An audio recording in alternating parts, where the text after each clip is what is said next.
Pet Life Radio. This is Pet Life Radio. Let's talk pets.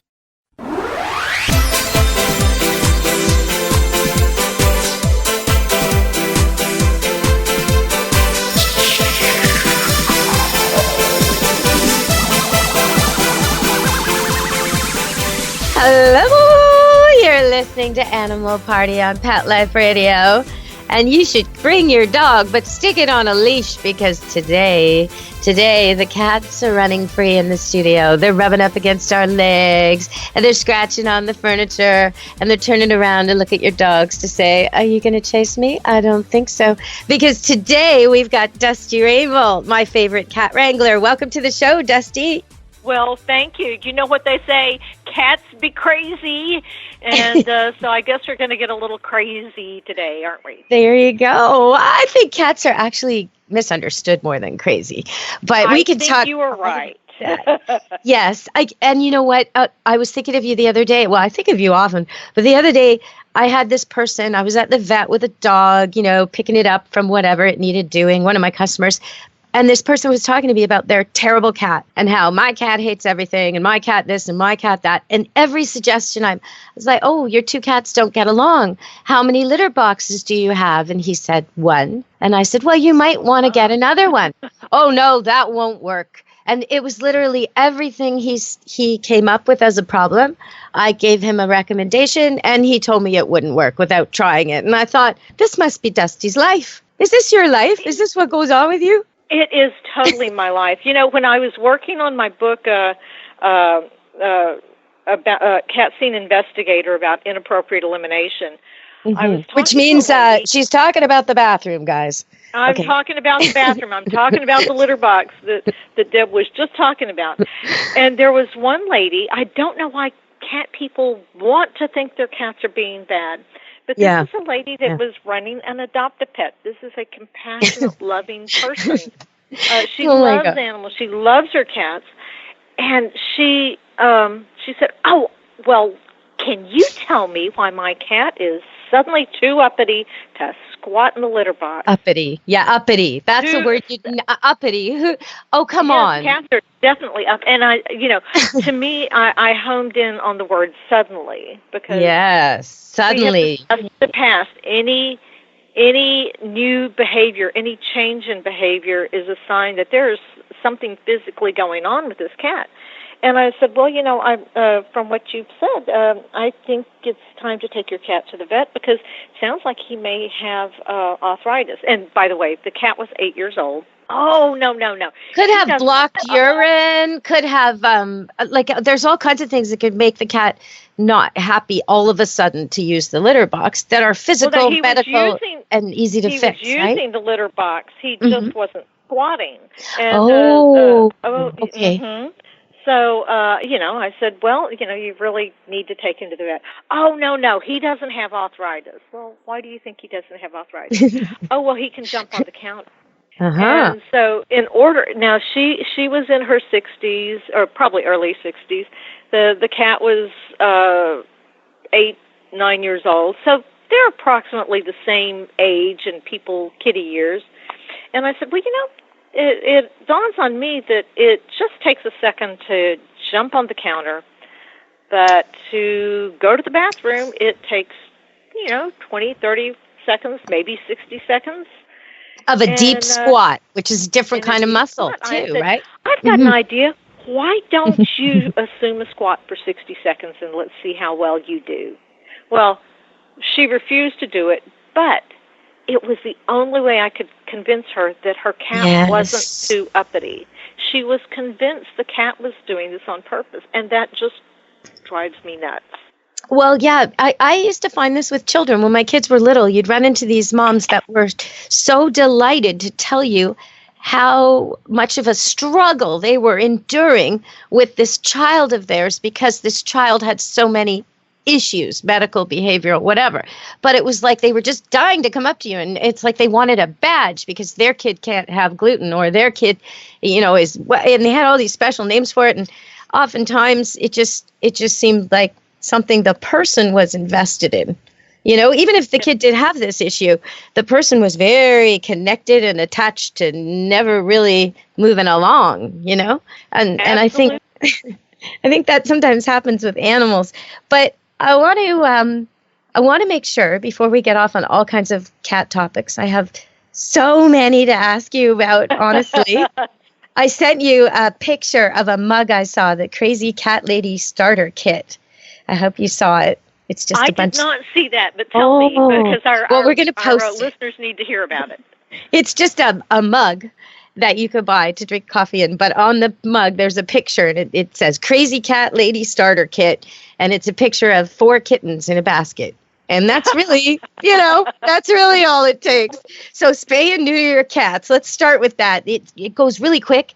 They can have babies when they're babies themselves. And then every 2 months after that, surprisingly quick. Don't even chance it. Just spay and neuter right away if you get a kitten or a cat. Okay, so Dusty. Well, okay, lost let me cats. add one thing This to that. ties in, right? This you are ties into the absolutely right. lost cats thing because they do go missing looking for mates, don't they? They do. But let me get back to that. The spay neuter. Absolutely do it, and they're going to go into heat much sooner than you think. They can actually go into heat at 4 months.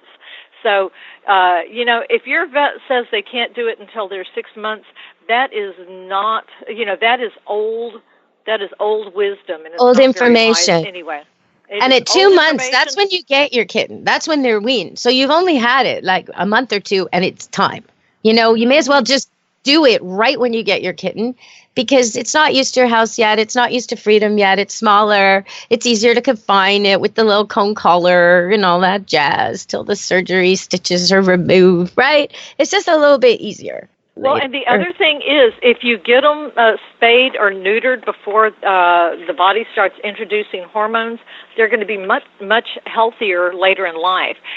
Kittens that are spayed prior to the first heat have an almost non-existent chance of getting breast cancer. So if you want to keep your kitten a long time and have a healthy, happy life, get them spayed before they have that first heat. Okay, on to lost cats. and the males, the thing about the males is they start looking for mates and they start looking for the scent of it and they start running across streets and getting hit by cars and going missing very young. They get randy very early. They don't know why. They don't know when. All of a sudden their nose is in the air and boom, your indoor cat is out the door, out the window, squishing past your leg. Never done it before. Boom, gone. So then he's lost. Okay. What do we do about that, Dusty? Yes, it's called Finding Your Lost Cat, the Practical Cat-Specific Guide for Your Happy Reunion. And it's part of the Cat Scene Investigator Problem-Solving Series. And, lost cats, it's a bummer. It's a bummer because most cats, when they're really lost, people don't go out and look for them soon enough, and they just assume the cat's going to come back. So this is a science-based book on how to get your cat back.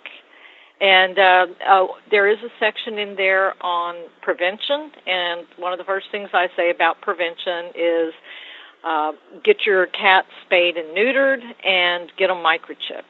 So, back to the spay-neuter, do it. It really does save lives. The thing about microchipping cats as opposed to dogs is it's very hard to identify cats. And tattoos get small and hard to read and covered in hair. And, like you look at a poster of 50 black cats, it's very hard to pick out your own, right? And never mind somebody else trying to pick it out. So I think microchipping really makes a lot of sense with cats. Really. Well, it really does. And every day, it used to be it was very rare. I actually started microchipping my cats in 96, back when a pet food company first said, if you buy enough of our cat food, we'll give you a free microchip. And I managed to buy enough food to microchip all my cats.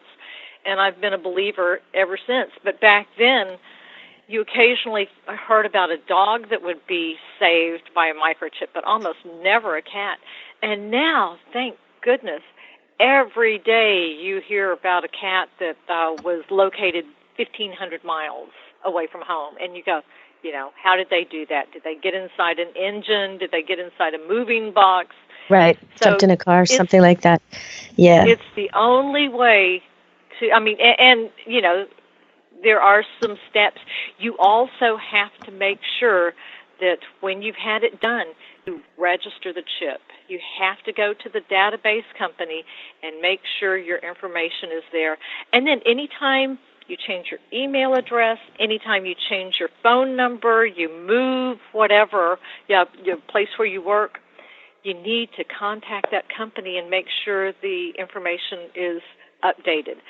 I have a dear friend in Houston who's a veterinarian, and she said whenever people bring their the cats that they found in, most of them do have chips, but she said it's very, very rare to find one that's actually registered and up to date. So then it's like a detective hunt. Oh, what? Yeah. And this thing about not recognizing your own cat, if your cat is real scruffy from living outside or 5 years older or gained a lot of weight or lost a lot of weight, you're not going to recognize it. Like, you're just not. That's absolutely right. Unless they have a very defining mark of some kind. And I will say that's one of the things that I did in my book. I've been in rescue since Noah's Ark, and and one of the things that drives me crazy is these people in rescue who you would think would be knowledgeable will talk about the tabby cat when they're actually, I'm looking at the cat. It's yes. That's a tortoiseshell. Oh, so yes. So, oh my gosh, I have this peeve too. I can't stand it. And when they get the wrong breed, the wrong this, the wrong that. Oh yes, I've had this so often. You're calling around and do you have any toy poodles? No, we don't. You go there and there it is. There's the exact dog you just said. Did you have it? There it is. Oh, we thought that was a mutt. Well, no, that's a toy poodle. Come on. Look at your breed book. It's frustrating. Absolutely. But, one of the little chapters that I have, it's like a 6-page chapter, is a glossary that explains markings. Yes, so especially with cats. Yes, tuxedo versus calico versus, yes, because you have to describe it properly, but a picture's even better, and a microchip's the best. We're going to go to a break and come back with Dusty Rainbow, the cat wrangler, and author of this new book on how to find your lost cat, and it's in ebook, so we'll explain that when we come back.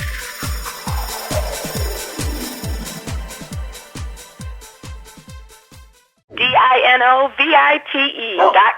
When we put him on the Dinovite, he took right to it. All of these symptoms disappeared. Dinovite is nutrition. If you want the dog to be healthy, you got to feed it something healthy. Something that he actually likes to eat. You need to put him on Dinovite. Dinovite for life. If you love your dog, you don't just want him healthy, you want him to be happy.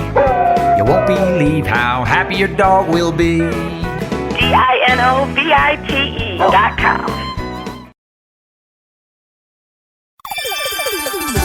Let's Talk Pets on PetLifeRadio.com.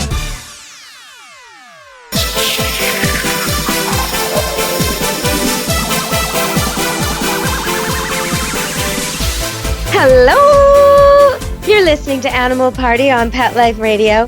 We're going to move on to some cat behavioral topics real soon, but I want to ask Dusty, for people listening right now who want to get that book, how do they do it? If their cat is missing right now and they want to look at that ebook, what do they do? Well, it is available in ebook and paperback, so if you have a friend that has lost a cat, you can give it to them as a present. It's available on Kindle, and you can get it on Nook, too, Barnes & Noble. And it's also available in paperback on Amazon, and will be available, you can order it anywhere soon. So it's a step-by-step guide, and I promise you it really works. It really works. Well, it occurs to me that oftentimes cats, because I found that sometimes two different homes think the cat is theirs. A cat is owned by two families, and the people have no idea there's another family. And then they find out one day because maybe one family spays the cat, or one family, does something, puts a new collar on, and they're like, hey, wait a minute, who's putting a tag? Why is there a tag with the name Mittens on my cat that I called, Boots? Like, what's going on here? So things happen like that. I actually had that happen. I did too. Years ago, I had that happen. He showed up on my doorstep, and he was so hungry. I mean, he was in good shape, but he was so hungry, and so I felt sorry for him. I gave him something to eat, and next thing I know, he's sleeping with me. Well, one day, this was back in the 80s when we let cats wander, and I did have him neutered. That's what happened to me. I neutered somebody else's cat.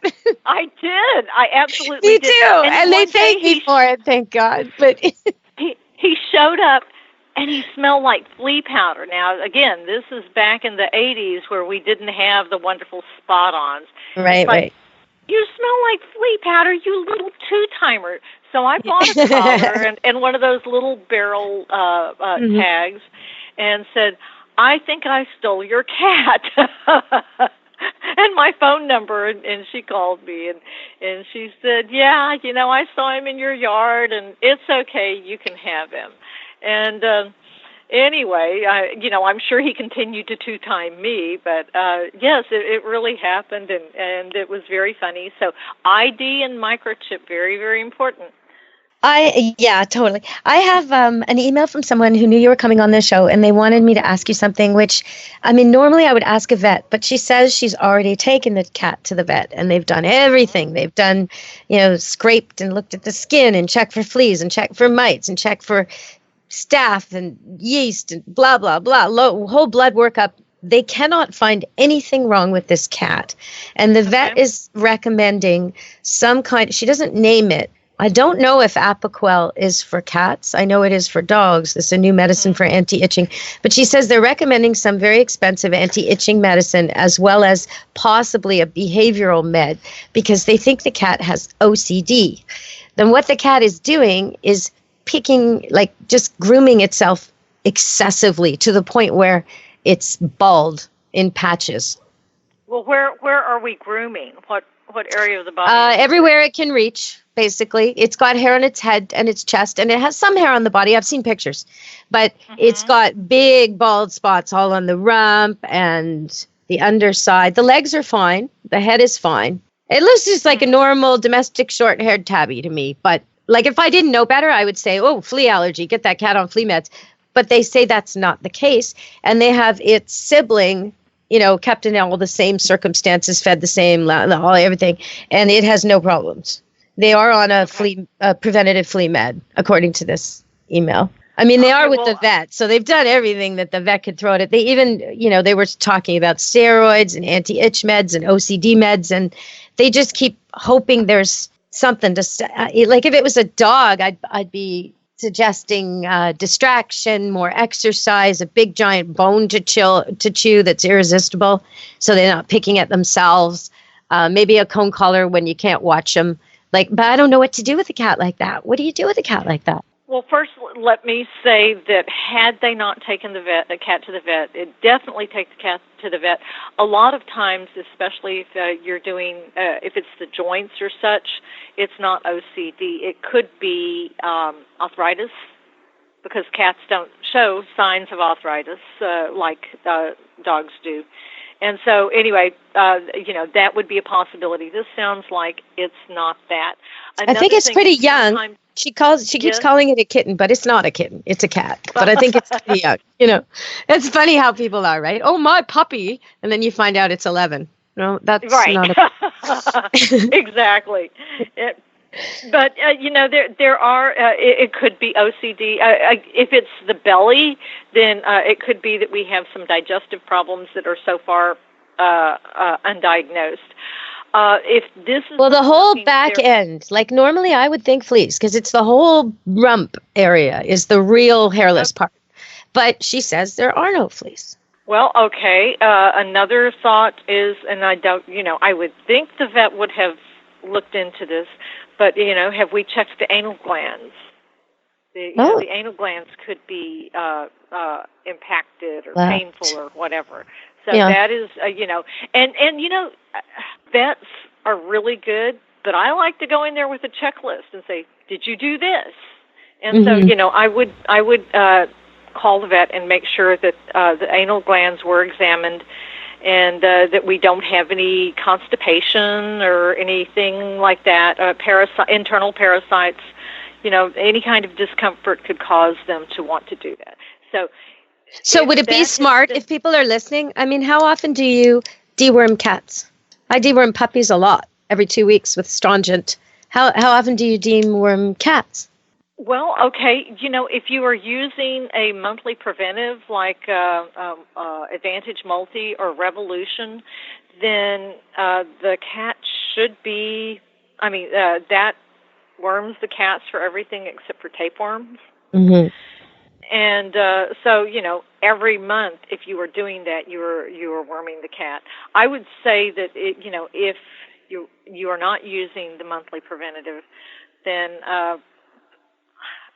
I would do it no less than once a year, because you can bring roundworm eggs in on your shoes.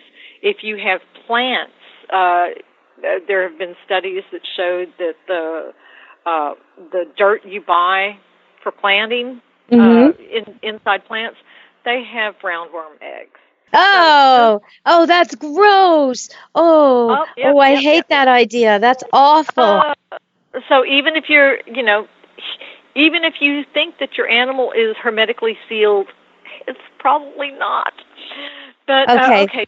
So we have to take another break, and we'll be back to talk more about this and other topics that aren't so icky, like cats and mimicry. Does your cat learn by watching? I know they do, but we'll hear what Dusty has to say about that. I know my cats watch. They watch each other. They're always looking. What are you doing? What you got that I want? What's over there? Anyway, I'm going to watch you. See what happens to you when you do that. Oh, nothing happened to you when you jumped on that counter? Then I'm going to jump there too. Anyway, stay tuned. We'll be back at Animal Party Pet Life Radio with Dusty Rainbolt, and we're going to ask her, can you teach your cat through mimicry? Can they mimic us? I've got a specific example somebody emailed me about that's a little weird, so stay tuned.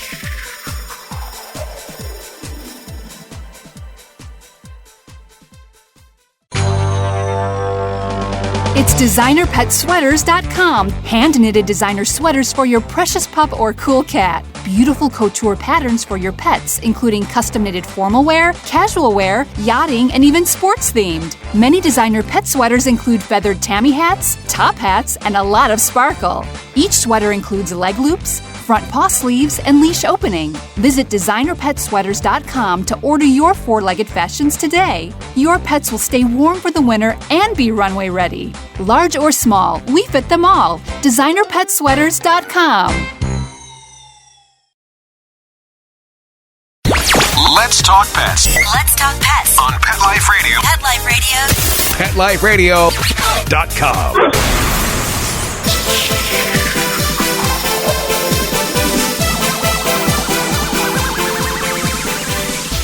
Hello! You're listening to Animal Party Pet Life Radio with Dusty Rainbolt. Welcome back, Dusty. Thank you. I'm so glad to be here. It's been such a long time, and yay! Yeah, it's a fast-paced show. I wanted to ask you another email. This guy, it's a man, he says, my wife was always mad at me about the toilet, saying I left a mess. We couldn't figure it out. And then I saw my cat using the toilet. Apparently, the cat jumps up there and urinates into the toilet the way a person would. And so his question is, did the cat learn this from me? Why is the cat doing this? Now, they already told me, because they've listened to the show regularly, they told me all this stuff. It's vaccinated, it's healthy, it eats, all this stuff that I like to know. And it's a one-cat household. So it's not being intimidated. There's no dogs or anything. It's a one-pet household. So why is this cat using the toilet? Is it because the people do? Well, I would suggest that it probably was his wife. the cat watched his wife because she's sitting more frequently than he is. And sitting more similarly, yes. Yes, exactly. And this is actually not the first time I've heard this. I spoke to one other person whose cat observed them and started using the box. And I do have to ask, is the box not clean? How clean is how often do you scoop? How often do you change it? How inconvenient is the box? The cat may be just looking for other options, and he's chosen this. And what a great option. It's better than a box. What a great option, but yes and no. The truth is, I don't encourage anybody to let their cats use the toilet. And the reason for that is, it may be fine when he's a year old or 2 or 3 years old. Right. But cats can actually develop arthritis as early as 2. Really? Just without an injury, they can develop arthritis just naturally. And much, much earlier than that if they've suffered some kind of an injury. But, as the cat ages, it becomes more and more difficult. Again, we get back to the cat can't squat. Well, okay, so that means that at some point they may have to put little steps there if they can't train him. So what I would suggest to this person is put a litter box, a nice, clean, open litter box in the bathroom. Yeah. And I like Dr. Elsie's because it has the attractant. They love to pee in it. So, but and besides that, it's just gross. When cats use the toilet, they're standing on there. They're. I know, but in my mind, I had this vision of getting all my cats to use one toilet and then training one of my standard poodles to go around flushing it like the French maid. I thought that would work out great around here. No more litter box, but I guess not, huh? Yeah, it's really, and cats have the innate need to cover. It's they should enjoy using the box. They like to dig. They like to play in it. They like to. You watch a kitten and they'll jump in and slide to first base. And it's something that they should actually kind of look forward to, and they don't get any of that natural. They don't get. I understand. Yes, they have an instinct for how to go to the bathroom, and it's not in a toilet. I want to ask you about coconut oil because I find that. I discovered years ago that I like it on my own skin and I use it on, in the summertime and dry skin. And I found that one of my cats would do anything for it. I mean, anything. He'll jump up, he'll go here, he'll go there for just the tiniest little bit off my finger. So he finds it. If it's in a container that he can open, he'll knock it on the floor and get into it. He's a pretty funny old cat. Is there anything wrong with letting them have coconut oil? I noticed it is on the ingredients list of pet foods. Can I just let them? I would think the little lick is fine. Honestly, right. I don't know. Cats don't manufacture their own fat. They do have to ingest fat. But, I would think in moderation. Again, licking off your finger is fine. I actually use a coconut cat litter. And they really, really like it. I have to. It's supposed to last 1 month for a single cat, and I'm lucky if it lasts a week because everyone's like, "Oh, this is so cool! It feels like dirt. It kind of smells like dirt." They love it. So, okay. But I think it's okay. Just not too much. You don't want them getting diarrhea. Yeah, that's true. Okay, so old cats, since we've sort of touched on it a little bit, you talked about arthritis, and I talked about this guy seeming to need the coconut oil. I notice old cats, I seem to have to trim their nails more often. And should we worry if they're snoring? Is that a sign of something? Yes, it is. Okay, first back to the nails, because older cats don't scratch like younger cats do. The little caps on their nails don't shed them, And so, yes, you need to help them out, and at least once a month, trim the hook off at the base. Be very careful, and don't quick them, because then you're never going to be able to trim their nails again. But you can have one person hold the cat, even if this is a cat that hasn't traditionally gotten their nails done. Hold the cat and give them Gerber's baby food, and they can be licking the baby food while the other person trims the nails. It makes it so much easier. Okay. And this is sort of like the beef jerky advice for the dog. It's similar. Exactly. You trim one nail, you stuff his mouth with something he just loves so much that he's barely paying attention. You trim another nail, you stick another piece in his mouth. And you continue until they're all done. And he's licking his lips going, what happened? And that's it. And the beauty of the baby food is, you can put it on I use tongue depressors. You put it on a tongue depressor or a spoon, and he's licking it. And he's not, I've got one. You try doing his nails without it, and you're going to wind up.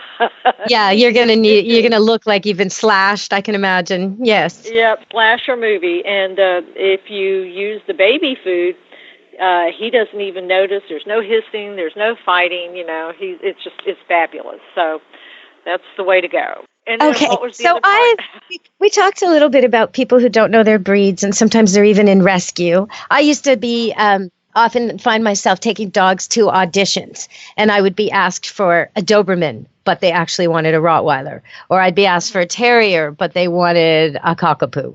Like just completely, they just didn't know, or they'd get the color right. They'd ask for a black, white, and brown border collie, but they actually meant Australian Shepherd, and it was just such a headache with these people. So I also find lately the word rescue, okay? I will get people who have bought a dog from a breeder or some other way. The dog was pampered from the beginning to the end, and they will say, we just rescued, and name the, no. If you're buying a dog that's well raised, well bred, or even through friends or through a veterinarian, you end up with a secondhand dog that is trained and cared for and not neglected. That's not really a rescue dog. A rescue dog is a project. It comes with issues, sometimes health, sometimes behavioral, sometimes both. That's a rescue pet. So I do have trouble with this whole idea that every adoption is a rescue, because the rescue people are really working hard, and you got to know what you're doing and be totally committed to rescue. And sometimes I think people think they'll get a dog from another country that's had a really rough start in all ways, behavioral and medical and diet, and they will bring that dog to a nice Western life, a nice privileged life. And with love, it will be great, just like a pet adoption. And that's not the case. They end up with a dog that maybe has, well, in one case, I met people who the dog came from Mexico, and within 3 days it died because, due diligence wasn't shown when it was shipped with a fever. And like horrible heartbreak for the children and the families. And okay, so they should have just adopted a pet, right? A vetted pet, even from a local shelter, a pet that was certified and seen and healthy and had been known for its behavior and history. And so I do think sometimes people rescue with the best of intentions, but they're in over their head. Do you find that with cats as well? Oh, absolutely. And I may upset some of your listeners, but I have a real problem with people bringing in pets from other countries. Iceland is an amazing country, and but they don't allow any animals in their country at all unless you've made arrangements well in advance, and they go into quarantine and microchip and all this. And that's because they are separated from the rest of the world, and they don't have rabies, and they don't have the diseases that we do. And if you try to sneak a cat into Iceland, they're going to euthanize it. But their animals are very, very, very healthy. Now, I just don't think it's wise to take animals from Europe or Asia or Mexico and introduce whatever health issues they have into our population. You know, well, sometimes it's really baffles the vets. They have a really hard time figuring out how to treat them, how to heal them, how to cure them. Usually it's some kind of skin thing that just lingers and lingers and lingers, or parasite related. And it can be overwhelming for the people. It would be better if they donated money to that shelter in Mexico, or delivered a bag of food, or brought some first aid supplies, right? Like if your heart is breaking, go to the pharmacy, buy a bunch of first aid supplies and take it to the shelter, or go buy some food or water and take it there. Supplies they need, leashes, collars, blankets. But don't take the pet here, because an excellent example of what I'm talking about is not even from foreign pets. If you look at the heartworm, the national heartworm map before Hurricane Katrina, there were pockets. But now there's heartworms in every single state, because 90% of the dogs that we transferred from Katrina to other states were heartworm positive. So we sent these dogs to infect the rest of the world. Wow. And so then the parasites, the mosquitoes bite these dogs before they've been treated, and then eventually it gets introduced into the wild canine population, wolves and foxes and coyotes. And once that's happened, you're done. You are totally done. You can't put the genie back in the bottle.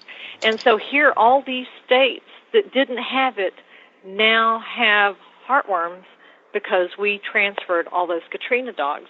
And what's the answer? I don't know. I don't know. But I do know that this affects every single domestic dog and cat in the country, because we moved all those Katrina dogs to places that didn't have heartworms. Places where the vets and the protocol still says, don't bother, don't worry, it's not here, like where I live. Right. Yeah.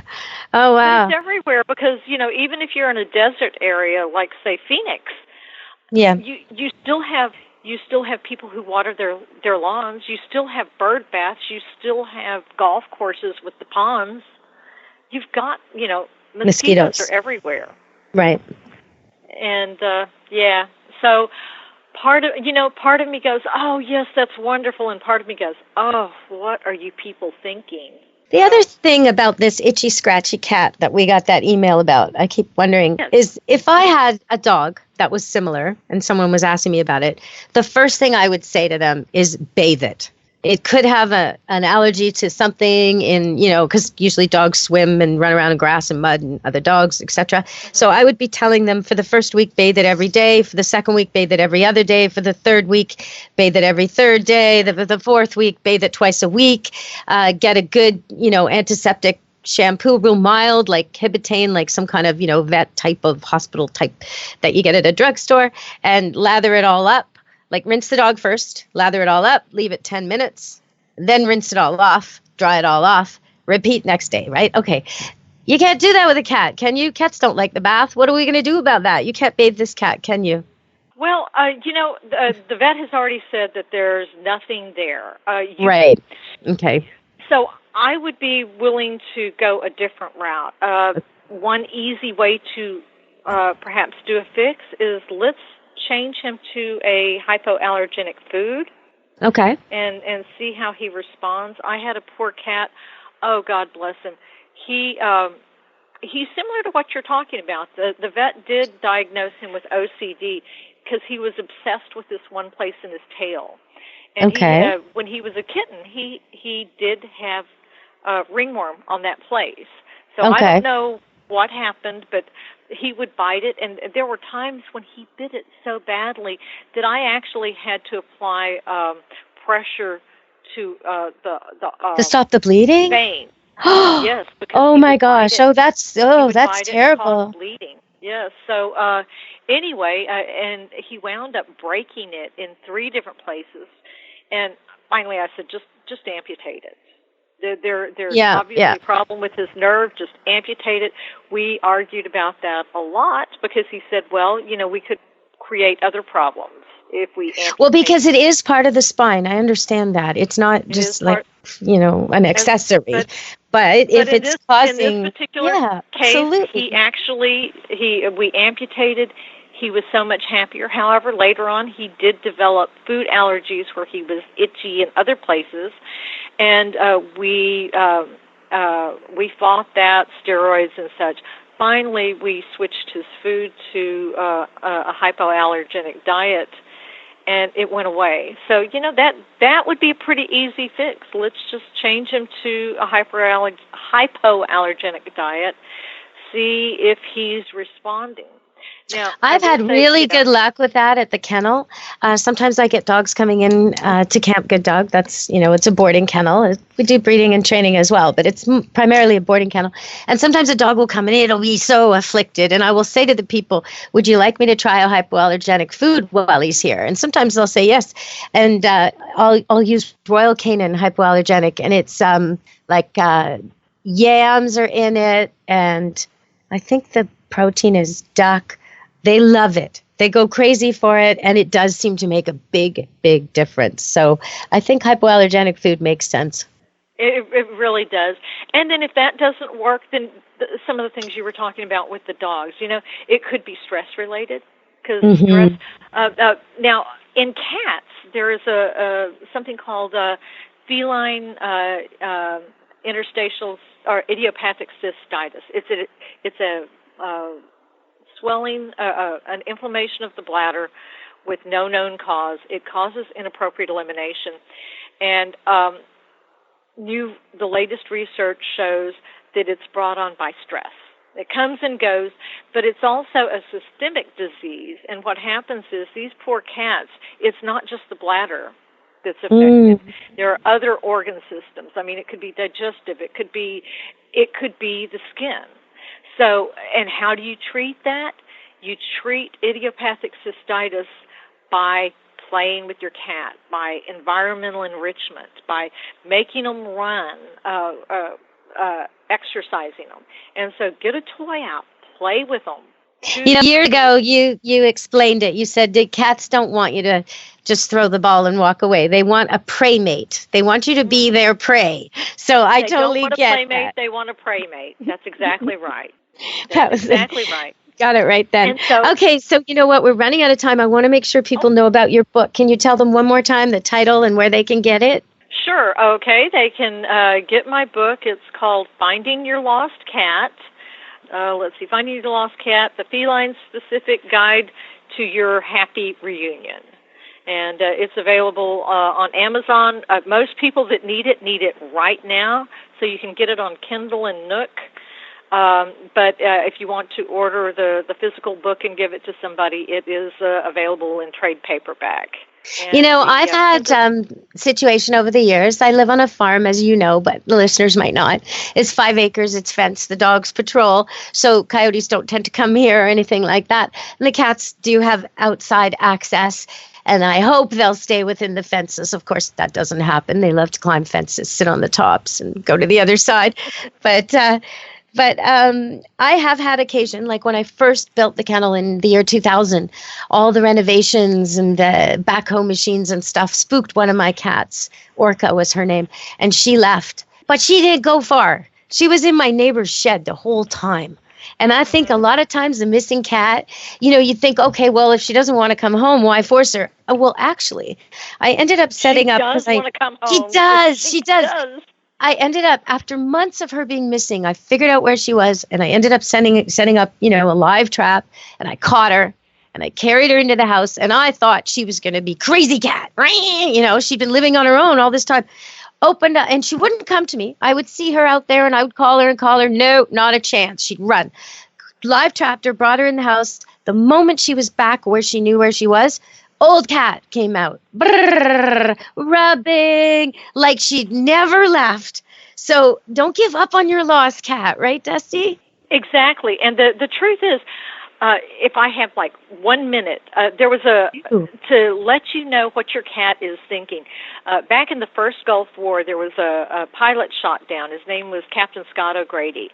And he was shot down over enemy territory, and he had to walk that fine line there were enemy fighters that were going to find him and kill him or put him in, some kind of horrible POW situation. And so he had to not get detected by the enemy and still try to get detected by his people. And it took a couple of days. So that's what your kitty's going through. He is prey, and he is scared to death, and he is afraid that if he responds to you and your voice or comes to you, he is going to get eaten. So, this is science-based. I did a lot of work on what actually works, and I spend a lot of time explaining how to do just the right sign. So, and it's really important. My cat disappeared while we were in Alaska. She'd been gone 3 weeks. I came home. I had the flu. And so finally my husband just said, do what the book says. And I did. I had enough energy to make 3 signs that were very specific, put them out, and 16 hours later I got a call from a guy saying, I'm looking at your cat. I'm walking my dog. I saw your big, huge sign in the perfect place, and, I'm looking at her right now. And 15 minutes later, she was at home eating. Oh, nice. Okay, so don't give up on your cat. You can find your cat, and she does want to come home. She does. They don't want to be out on their own. No, because there's lots of stuff out there in their minds that are going to eat them. And so that's why they're not responding. It's not that they don't want to respond to you. It's just if I make any noise, I'm going to get eaten. So never give up, never surrender. Yeah. And, in some cases, like with me and this cat from 3 doors down years ago, or you and that cat you neutered, sometimes the cat does pick. He does want to have 2 owners, or he does want to have somebody else. But you want to know that, because most of the time that's not the case. Most of the time your cat is in dire straits, living and usually outdoor are within cats. 3. They're usually within a block of your house. They don't. So he's go so far. close. He wants to come home, and he's so scared, and he's really hungry, and he's either too hot or too cold and very thirsty, and everything is out to get him, and he really, really, really wants to come home. So, so get Dusty's book if you've lost your cat, and hopefully you can have your cat back by Christmas. There you go. Or soon. There you go. Okay, thanks so much, Dusty. Thank you for joining me today. Well, thank you for inviting me. It's good talking to you and your listeners again. I can't wait to do this again. Dusty, if that's okay, I'd love to book you in the new year and do a follow-up show. I'm sure every time I have you on the show, it makes people email me their cat problems. And some of them I can solve, but some of them, I don't know, like Itchy Scratchy today. So hypoallergenic food is a great way to go. And I think he should do with your that. cat. The exercise, the environmental enrichment, very important. And I go into all that in my book, Cat Scene Investigator. Cat Scene Investigator. My favorite is The Cat Wrangling Made Easy. I just love that book. I love it because I have many cats. And if you have many cats, you need that book by Dusty. I'm getting ready to update it. It's out of print right now, but I'm getting ready to update it. Oh, put it on ebook. You know what? I'm doing that with all my old book list. Instead of putting them out hard copy now, I'm just going to edit them and make them up to date and get them out on ebooks. And maybe I'll even learn how to read an ebook when I do that. We're going to work on that. Yeah, we'll work on that. Okay, so everybody, we'll have Dusty back in the new year. And from Dusty Rainbow, Deb Wolf, and Pet Life Radio, be good to your animals. Let's Talk Pets, every week on demand, only on PetLifeRadio.com.